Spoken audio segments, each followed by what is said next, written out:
Mis hermanos, Dios les bendiga, les habla Teo Hernández. Mis hermanos, hoy día voy a compartirles la historia de San Pompilio, educador y predicador del año 1766. San Pompilio fue llamado el Taumaturgo de Nápoles. Taumaturgo es el que consigue milagros, el que obra prodigios. Nació en Montecalvo, Italia, en 1710, de una familia adinerada y de mucho abolengo, es decir, con antepasados que habían sido muy famosos e importantes. Cuando apenas tenía 10 años, se encontró en el sótano de su casa un cuadro antiquísimo de la Santísima Virgen y quitándole el polvo, lo colocó en su habitación y le dijo a la mamá: un día cuando yo sea sacerdote, vendré y celebraré la misa delante de este cuadro. Sus hermanos se reían, pero él estaba seguro de que sí iba a ser así. Su padre quería que se dedicara a administrar los bienes de la familia, pero el joven deseaba ardientemente ser sacerdote. Sin embargo, como ya tenía otro hermano en el seminario, el papá le negó el permiso para hacer estudios sacerdotales, añadiendo que le bastaba con tener un hijo sacerdote. Mas sucedió que el hermano seminarista murió con gran fama de santidad, y entonces nuestro joven se reafirmó en su posición de llegar a ser sacerdote.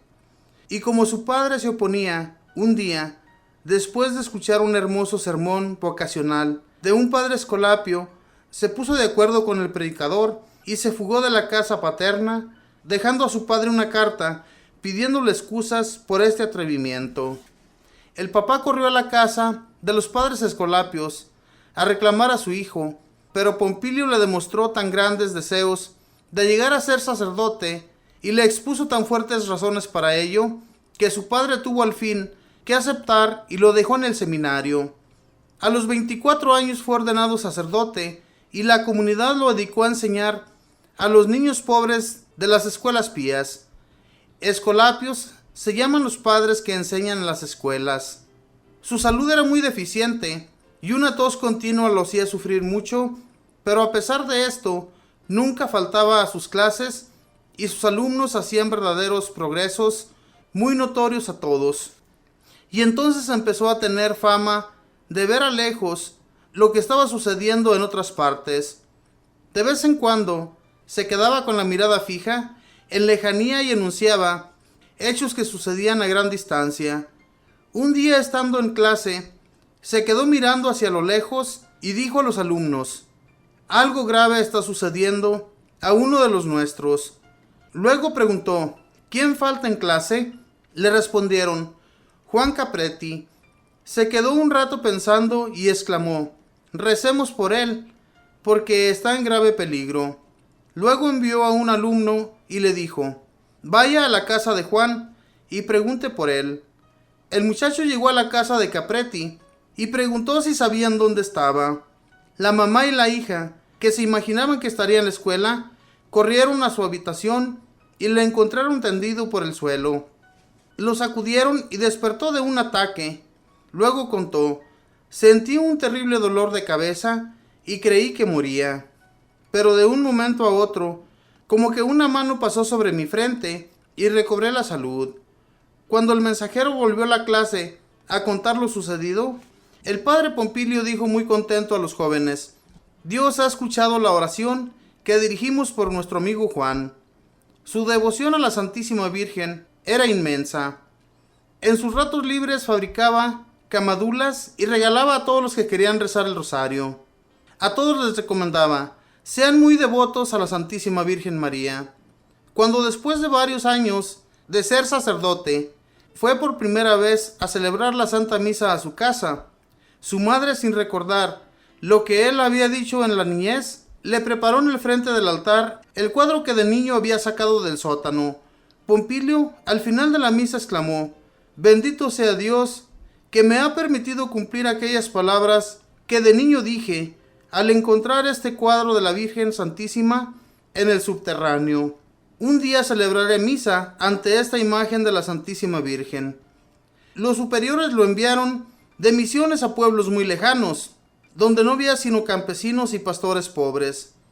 Él andaba kilómetros y kilómetros y se le gastaban mucho los zapatos y no tenía dinero para reponerlos. Entonces se dispuso a caminar descalzo, y así lo hizo por muchísimos caminos. A quien le llamaba la atención, diciéndole que esto era indigno de un sacerdote, le respondía: no se afane, que así andaba nuestro Señor.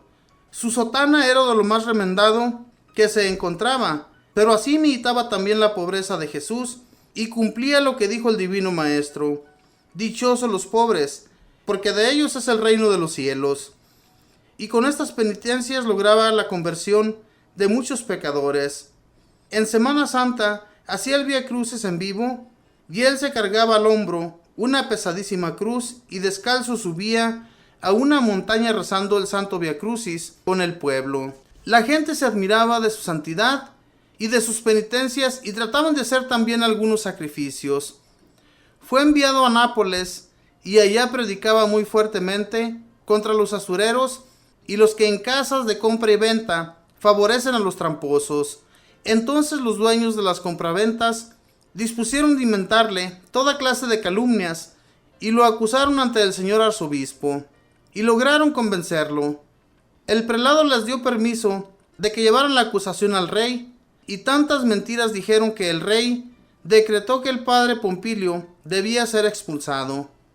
Llegaron los policías a la casa de los padres a llevarse al padre al destierro, pero él, subiéndose a la carroza, les dijo que sin permiso del superior no podía alejarse, y por más fuerte que le dieron a los caballos, no se movieron. Entonces llamaron al superior, el cual le dijo: puede irse, padre.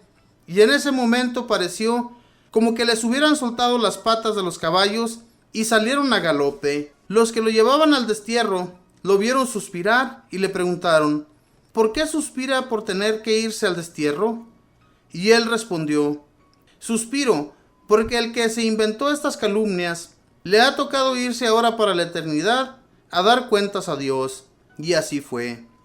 Aquel mismo día, el inventor de las calumnias murió de repente, y el pueblo de Nápoles hizo tantas manifestaciones en favor del padre Pompilio que el rey tuvo que decretar que podía volver a la ciudad. Pero para evitar más problemas, los superiores lo destinaron a predicar en los pueblos de los alrededores. Y sucedió que un niño se cayó en un hoyo muy profundo y parecía que se ahogaba. La mamá llamó a nuestro santo. Él se puso a rezar y el agua del pozo se fue subiendo y sacó al niño hasta la orilla sin haberse ahogado. Sus milagros y prodigios eran tan continuos y maravillosos. A veces se elevaba por los aires mientras rezaba. Pero los agotadores trabajos por la salvación de las almas lo debilitaron, y en 1766, cuando apenas tenía 55 años, un día, en medio de sus compañeros religiosos, exclamó: «Oh, la Madre Preciosa, la mamá linda viene a llevarme al cielo», y murió dulcemente. Quiera Dios enviarnos muchos profesores y predicadores tan entusiastas y fervorosos como Pompilio, aunque no logren hacer tantos milagros como él. Tened fe, y nada será imposible para vosotros. Mateo 17:20. Esta fue la historia de San Pompilio. Este santo, que aunque muy forzosamente, su padre no quería que él se convirtiera en sacerdote, porque ya había tenido un hijo sacerdote. Este tenía mucho el deseo de irse de sacerdote.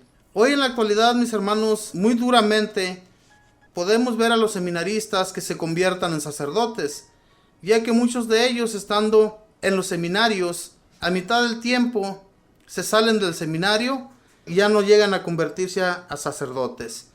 Es muy difícil, hermanos, más que en aquel tiempo, hoy en la actualidad, porque los padres de familia no quieren, al igual que este papá de la historia, que sus hijos se conviertan en sacerdotes o en monjas, o sea, que sean religiosos.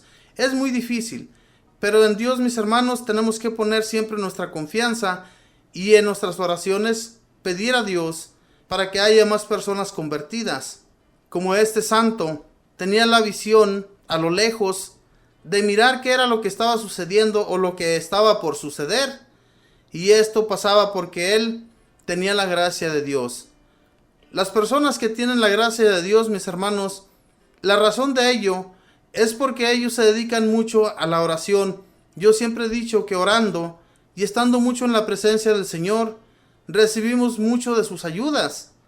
Pero si nos alejamos de Dios, si comenzamos, mis hermanos, a hacer lo que se nos pegue en gana a nosotros, no vamos a llegar a una conversión con Dios, a amarle como debe de ser.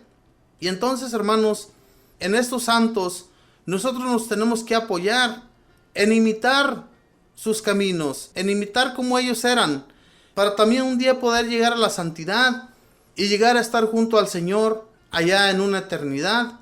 Es el deseo de todos nosotros. Él tenía mucha devoción, mis hermanos, a la Santísima Virgen. Y ese cuadro que él se encontró en el sótano de su casa, cuenta la historia que él le dijo a su mamá, cuando estaba todavía joven, que un día cuando él fuera sacerdote, vendría a celebrar misa enfrente de esa imagen de la Santísima Virgen. Y así sucedió. La mamá misma le acomodó un altarcito y allí se celebró la misa en esa casa. Esto sucede, mis hermanos, con las visiones de aquellas personas que más tarde llegan a llevarse a cabo. Y es como les digo, si la persona se encuentra en oración la mayoría del tiempo, obviamente que Dios va a hacer grandes cosas en aquel hombre o en aquella mujer, siempre y cuando nos acordemos de Dios y doblemos rodilla o hagamos oración como quiera que estemos en nuestra casa o en cualquier lugar que estemos. Si hacemos oración, Dios escucha nuestras oraciones y nos ayuda. Mis hermanos, que Dios les bendiga, que pase un feliz día y acordémonos de hacer oración en todo momento.